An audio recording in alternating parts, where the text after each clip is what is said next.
দুদিন ধরে বেশ বৃষ্টি হচ্ছে, আর এটাই কিন্তু খিচুড়ির ওয়েদার। বেশ খিচুড়ি খেতে ইচ্ছে করছিল, কিন্তু একটু হেলদিও খেতে ইচ্ছে করছিল, সেজন্য ডালিয়ার খিচুড়ি বানাচ্ছি। প্রথমে শুকনো লঙ্কা ফোড়ন দিয়েছি, তেজপাতা দিয়েছি, তারপরে একটু পেঁয়াজ কুচি দিলাম, ভালো করে একটু নেড়ে সবজিগুলো দিয়ে দেবো।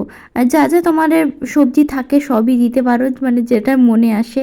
তারপরে একটু সয়াবিনও দিয়ে দিয়েছি, সবগুলো ভালো করে নাড়াচাড়া করে মসুর ডাল আর ডালিয়াটা আমি আগে থেকে ধুয়ে ভিজিয়ে রেখেছিলাম সম পরিমাণে, সেটাই দিয়ে দিলাম। তারপরে জল দিয়ে দিলাম, একটু নুনও দিয়ে দিয়েছি।